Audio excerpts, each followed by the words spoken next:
अस्सलामुअलैकुम जी, उम्मीद करता हूँ सब दोस्त ठीक ठाक होंगे, खैर खैरियत से होंगे। आपको पता है कि व्लॉग हमारा बेसिकली काम नहीं है, लेकिन फिलहाल जो मुल्की हालात चल रहे हैं, आपको पता है कि हर साइड पे, हर जगह, हर शहर में एक ही खौफ है पानी का, सैलाब का। पहले बारिशें थी और अब जो दरियाई सूरत हाल है वो बहुत खतरनाक हुई पड़ी है भाईजान। तो मैं रिक्वेस्ट करूंगा कि जो लोग हमारी वीडियो देखते हैं और जो सैलाबी इलाके में रहते हैं, मतलब कि जिनको दरिया का खतरात हैं, वो लोग खुदारा खुद को किसी महफूज मकामात पे शिफ्ट कर लें, क्योंकि पानी का बहाव पीछे से बहुत तेज़ है। जो न्यूज़ आप सुन रहे हैं पानी के हवाले से, एक भी न्यूज़ इनमें से झूठी नहीं है, फेक नहीं है, सारी न्यूज़ बिल्कुल एग्जैक्ट है भाईजान। तो किसी भी जिद में बैठ के आपकी बड़ा नुकसान न कर बैठे हैं। मैं रिक्वेस्ट कर रहा हूँ सब दोस्तों से भाईजान कि खुद को महफूज मकामात पे शिफ्ट कर लें अभी, ताकि बाद में बड़े नुकसान से आप बच जाएँ। भाईजान हमारा जो घर है ना वो है दरिया सतलुज के करीब, तो दरिया सतलुज की वजह से भी काफ़ी सारे नुकसान हो रहे हैं। ये भी आप जो ये सारा वाला एरिया देख रहे हैं, ये देखें, ये जो आप आबादी देख रहे हैं, ये तो यहाँ तक है ना। आपको मैं एक लिमिटेड एरिया मोबाइल कवर कर रहा है, लेकिन ये आगे तक काफ़ी ज़्यादा आगे मूव हो जाता है। मतलब ये एक छोटा सा बंद टूटा है, उसकी वजह से इतना ज़्यादा नुकसान हुआ है। इसके साथ हमारा वहाँ पे उस साइड पे एक बड़ा बंद है, वो भी आपको मैं चल के दिखाता हूँ। अगर वो टूटेगा तो उसके साथ फसलों का तो बेइंतहा नुकसान होगा ना।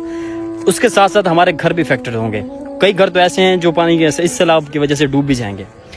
तो भाईजान please I request to all of you, ये बात हकीकत है कि हमें गवर्नमेंट से काफ़ी सारी शिकायत हैं और उनकी काफ़ी सारी कमियां कुताएं हैं, क्योंकि जितनी भी गवर्नमेंट्स आई है ना, किसी ने आज तक पानी की स्टोरेज के हवाले से कुछ भी काम नहीं किया, बिल्कुल नल। लेकिन अब इस जिद में आके हम खुद को नुकसान नहीं पहुंचा सकते। प्लीज़ मैं रिक्वेस्ट कर रहा हूँ सब दोस्तों से भाईजान, खुद को महफूज मकामात पे शिफ्ट कर लें। पानी के खतरात बहुत ज़्यादा हैं। बाकी आप जितने भी दोस्त हैं सबसे रिक्वेस्ट है कि अल्लाह पाक से दुआएं करें, क्योंकि इस वक्त हालात बहुत ज़्यादा ख़राब चल रहे हैं। पहले बारिशों ने बहुत ज़्यादा नुकसान किए हैं, अब सैलाबी जो रेले आ रहे हैं यार। ये देखें बड़े बड़े बिजनेसमैन, उनका तो कुछ नहीं जाता, लेकिन जो हम बेचारे गरीब हैं, जो हम बैकवर्ड एरिया से बिलोंग करते हैं, हमारा सिर्फ आसरा ये चीज़ होती है कि हमारे फसल हैं, हमारे खेत हैं, हमारी सारी रोजी रोटी फ्यूचर इन चीज़ों पर डिपेंड कर रहा है। तो ये जो दरिया वगैरह आते हैं, ये सबसे ज़्यादा नुकसान भी इन चीज़ों को करते हैं यार। बस हम दुआ कर सकते हैं सबके लिए। आप लोग भी दुआ किया करें, नमाज़ें पढ़ें, रब को याद करें। जो लोग दरिया के किनारों से दूर हैं, मतलब जिनको सैलाब की खतरात नहीं है, वो लोग शायद इस चीज़ को ना समझ पाएँ, क्योंकि अक्सर लोग मैंने देखे हैं, काफ़ी सारे लोग ना पिकनिक टाइप एंजॉयमेंट के तौर पे अपनी फैमिलीज़ लेके बाहर निकले होते हैं। और अब काफ़ी सारे हादसात ऐसे हुए हैं कि लोग फैमिली को लेके जाते हैं एज ए पिकनिक, लेकिन उनके साथ काफ़ी सारे हादसे हुए हैं। आप सब लोगों ने न्यूज़ पे सुने हैं। प्लीज़ मैं रिक्वेस्ट करूँगा कि भाईजान फ़िलहाल जो मुल्क की कंडीशन है, कोई आइडिया नहीं है, किसी भी वक्त कोई भी बंद टूट सकता है, कहीं से भी सैलाब आ सकता है।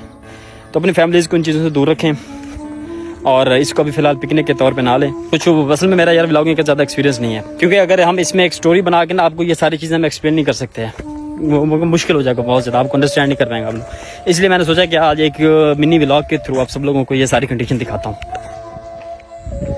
और अगर आप मेरे भाइयों को लगे कि मैं टर्म्स एंड कंडीशन सही तरीके से एक्सप्लेन कर रहा हूँ, तो प्लीज़ इस वीडियो को ज़्यादा से ज़्यादा शेयर करें, ताकि जितने मैक्सिमम लोगों तक पहुँचेगी सदका जारे के तौर पे, वो उनके लिए बेहतर हो जाएगा। शायद कोई सुन के हमारी बात पे अमल कर जाए तो ये बहुत बेहतर हो जाएगा। ये देखें जी, ये बंद फिर रोक रखे इन लोगों ने, ये वाली कपास तो डूब चुकी है सारी की सारी।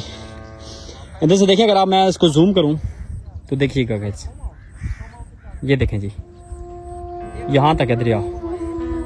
ये देखें अब इसके टूटने की वजह से पता नहीं कितने किलोमीटर तक ये जाएगा। तो ये वाले जितने भी घर है ना, ये वाले, ये इसी दरिया की ज़द में आएंगे भाईजान, इसी दरिया की ज़द में आएंगे जब ये बंद टूटेंगे। तो दरिया के दौरान ना एक और ट्रेंड आ जाता है मच्छरों का, जो लोग मछली पकड़ते हैं। अभी फ़िलहाल क्योंकि पता है आपको, पता नहीं कि कहाँ से पानी आ रहा है, इनमें काफ़ी सारी चीज़ें शामिल होती हैं, काफ़ी सारी यानी कि जो जानवर टाइप होती हैं वो चीज़ें होती हैं इनमें, और लाशें डूबती हैं, फिर पता नहीं चलता था कि कौन बंदा कहाँ गया है। तो इनको भी फिलहाल एहतियात करनी चाहिए, क्योंकि पानी तो बहुत ज़्यादा है। अभी देखिए आप एक बंदे के कपड़े पड़े हैं, बंदा आपको नहीं दिखाऊंगा फिर लोग माइंड करते हैं। ये देखिए आपके सामने एक शख्स आपको नज़र आ रहा होगा, देख रहे हैं। तो यार इस चीज़ें नहीं किया करो यार। अब मछली में क्या है, आप लोग कहीं से ले लो, या मतलब जो भी सीन है, कम से कम इस वक्त जो आप पानी का ये देखना यार, इतना ज़्यादा पानी भाईजान, इतना ज़्यादा पानी, कुछ भी हो सकता है यार। एक छोटी सी गलती की वजह से बड़े बड़े नुकसान हो जाते हैं। ठीक है जी, मैंने जैसे आपको व्लॉग के स्टार्ट में बताया था कि मैं दिखाना आपको बड़ा बंद, जिसकी वजह से यानी कि हमारे घरों को खतरात हैं, वो है जी ये देखें जी, लास्ट टाइम टूटा था ये वाला बंद। तो यहाँ पे एक बहुत बड़ा टोया टाइप यानी कि बहुत बड़ा खड्डा लग गया था, जिसके वो कवर करना नामुमकिन था। अभी इसको कवर करने के दिया हमने ये वाला बंद। ये देखें जी, ये बेसिकली एक बंद है। ये देखें जी, ये देखें जी, ये सारा दरिया। तो ये वाला टुकड़ा हमारा बचा हुआ है, करीब है पानी, अल्लाह पाक खैर करे। बाकी तो ये तोड़ो तो ये देखें जी वहां तक ये एक बंद है। तो मतलब अगर ये वाला बंद टूटता है तो इससे पता आपको कितनी आबादी इफेक्टेड होगी, कितनी ज्यादा आबादी इफेक्टेड। पहले आपको ये घर दिखाता हूँ, अगर ये वाले आपको बस्तियां नजर आ रही हैं तो ये देखें जी, ऐसे देखते जाएं, ये सामने ये बस्तियां खड़ी हैं और ये तकरीबन कोई 15 से 20 किलोमीटर ये वाला रास्ता है जो सीधा जाता है।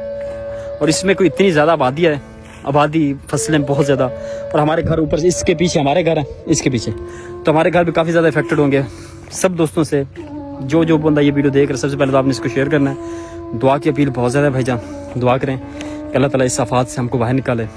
कि भाईजान व्लॉग एंड कर रहा हूँ इसी बात पे कि भाईजान प्लीज़ जिन जिन लोगों को सैलाबी खतरात हैं, जो लोग रेड अलर्ट पे हैं, प्लीज़ खुद को महफूज मकामात पे शिफ्ट करें। मैक्सिमम 2 से 3 या 1 से 2 दिनों में ये सैलाब यानी कि नुकसान दे देगा। Thank you so much. अल्लाह हाफिज़। बाकी अपना ख्याल रखिएगा, ढेर सारा दुआ में याद रखिएगा। आपका प्यारा मलिक यसफ। अस्सलाम वालेकुम।